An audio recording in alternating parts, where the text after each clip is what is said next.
Literary criticism? Okay, continue. Biography Literature by Samuel Taylor Coleridge. A critical exploration author Samuel Taylor Coleridge published 1817. A hybrid work of autobiography, philosophy, and literary criticism that profoundly influenced romantic literary theory. Introduction to the work.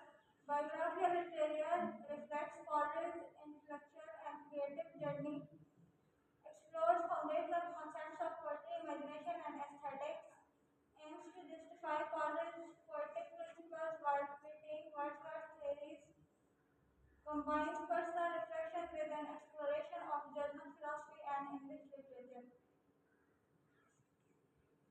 Structure of the work. Autobiographical insights detail Coleridge's early life, education, and intellectual influences, discusses his struggles with opium addiction and financial difficulties.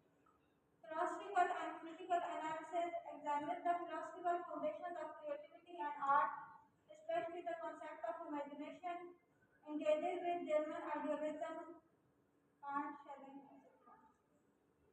Criticism of Wordsworth analyzes and critiques Wordsworth's structures to lyrical ballads, explores the nature of poetry, focusing on its language and purpose. Conclusion reflects on poetry's role in human experience and its power to unify intellect and emotion. Autobiographical elements. Coleridge shares personal anecdotes emphasizing his intellectual development. Influence of German philosophers like Kant and Schelling is highlighted. Discusses his relationship with contemporaries like Wordsworth and Southey. Reveals his struggles with addiction and mental health, often a candid portrayal of his life. Philosophical foundation, imagination versus fancy. Primary imagination, a divine faculty connecting the human mind to reality, the foundation of all perception. Secondary imagination, the artistic faculty reshaping reality into creative expressions. Fancy, a mechanical process combining ideas without transformation. German idealism draws heavily on ideas of German philosophers like Kant and Schelling, argues that creativity stems from the mind's active engagement with the world. Literary criticism, engagement with Wordsworth, biography literary critiques and expands on Wordsworth's ideas presented in lyrical ballads. Coleridge quotes Wordsworth's use of common language but disagrees with limiting poetry to rustic themes. Stresses that poetry should balance the ordinary with the imaginative. Definition of poetry. Poetry is the best words in their best order. It combines the emotional and intellectual to evoke a deeper response in the reader. The poet's role. Poet as a mediator between nature and human thoughts uses imagination to transform the mundane into something sublime. Key concepts and biography literature. The suspension of disbelief. Readers willingly suspend their disbelief to engage with the fictional world, essential for creating the poetic faith that makes art effective. Unity of opposites. Poetry harmonizes contradictions like reason and emotion, imagination and reality. Reflects Coleridge's philosophical belief in synthesis, the idea of genius. True genius lies in the ability to balance creative freedom with disciplined structure. Poetry requires not just inspiration but also rigorous craftsmanship. Critique of Wordsworth's poetic theory. Praise for Wordsworth advocates Wordsworth's emphasis on ordinary experiences and emotions, acknowledges the accessibility of Wordsworth's poetic language.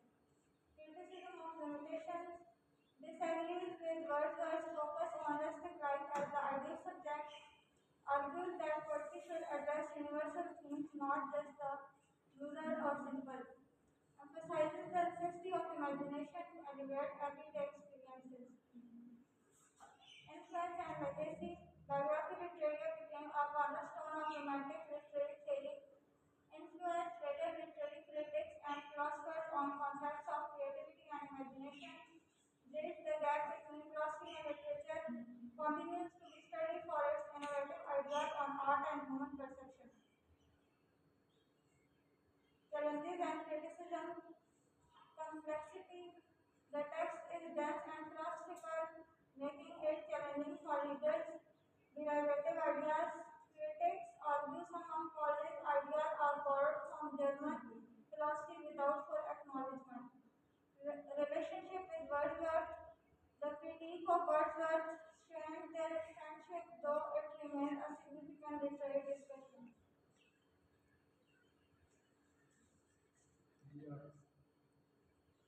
Memorable quotes on imagination. The primary imagination is the living power and prime agent of all human perception.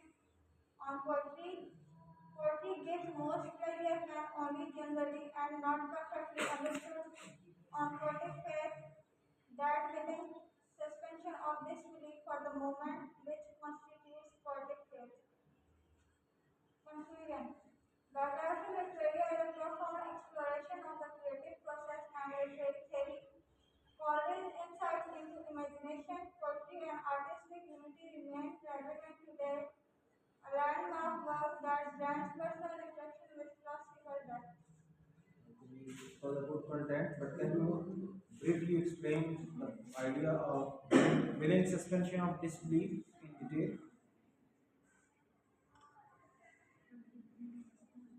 What is that? In poetry, willing suspension of disbelief. We'll move back to that slide, previous one. Move on.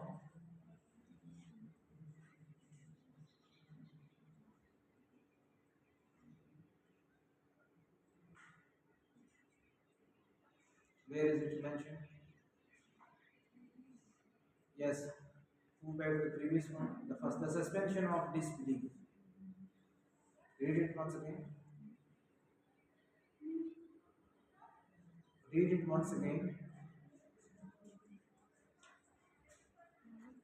Yes, the first one. Readers willingly suspend their disbelief to engage with the fictional world, essential for creating the poetic faith that makes art effective. Okay, what does it mean? Anyone can explain? If you are not sleeping, We believe in such things that the supernatural things are just fake things, but we believe in this work. We believe in these things. uh, rephrase once again.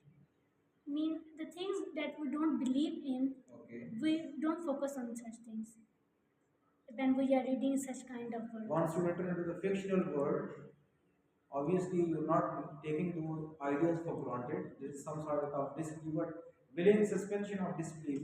For the time being, you are taking it, accepting that scenario, and then moving on to read the story and take pleasure from it, whether it's a poetry or novel. So that is the actually willing suspension of disbelief on the behalf of the readers. When it's the story looks like that the elements are fictional, they have nothing to do with the real world or reality, but still that quality is needed on the behalf of the readers to figure out the meaning. Clearly? So the readers willingly suspend their disbelief to engage with the fictional world, essential for creating the poetic faith that makes art effective. Clear? And what was the problem? Plato was just taking it in a philosophical context, whatsoever is truth. And that's why he was harshly criticizing poetry, that it has nothing to do with the truth and rationality and you can say reason.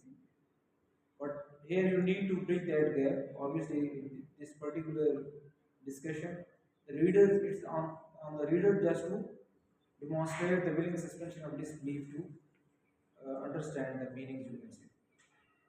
Clear? Any question? You don't want